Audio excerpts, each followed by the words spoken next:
എന്നോട് അങ്ങനെ ഒരു കള്ളം പറഞ്ഞിട്ടേ ഈ നാട്ടിൽ നിന്ന് മാറിയിട്ട് നന്നായി ജീവിക്കാനാണ് ഞാൻ ഹസ്ബൻഡും പ്ലാൻ ഇട്ടത്.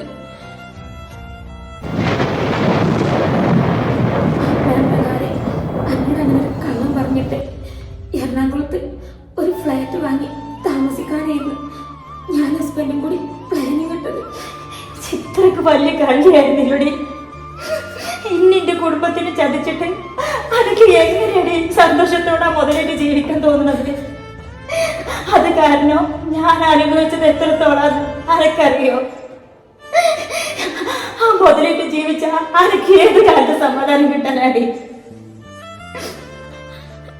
പണത്തോടുള്ള ആർത്തി കാരണം എനിക്ക് ഹസ്ബൻഡിനും അങ്ങനെ തെറ്റ് പറ്റിപ്പോയി. പക്ഷെ ആ പോക്കിൽ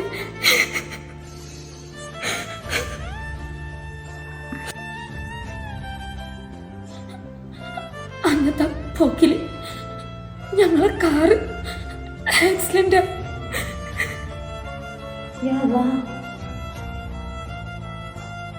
എന്നിട്ട്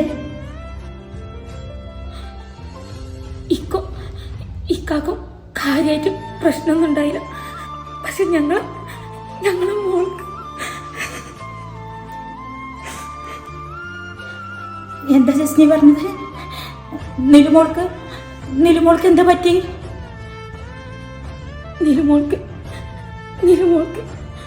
അന്നത്തെ ആക്സിഡന്റിന് ശേഷം എന്റെ കുട്ടി ഒരു അക്ഷരം മുണ്ടിയിട്ടില്ല. എന്റെ റബ്ബേ,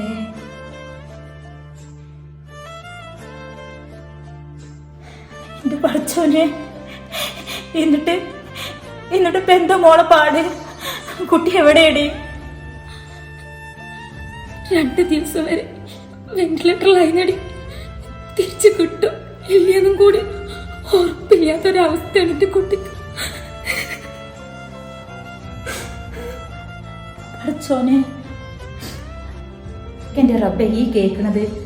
എന്നിട്ട് എന്റെ കുട്ടി ഡോക്ടർമാർ പറഞ്ഞേ എന്താ പാടിപ്പോ? ഇന്നലെയാണ് നേരിയൊരു മാറ്റം കണ്ടു തുടങ്ങിയത്. നശിച്ച യാത്ര ഉണ്ടായിട്ടില്ല എന്നുണ്ടെങ്കിൽ ഇങ്ങനൊന്നും.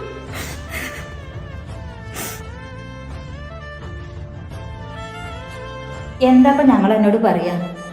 ഈ ദുനിയാവിലെ മുതലിനോടുള്ള ആക്രാന്തം കൂടി പല തമ്മാടിത്തരം കാട്ടിക്കൂട്ടുന്ന പല ജാതി മനുഷ്യന്മാരുണ്ട്.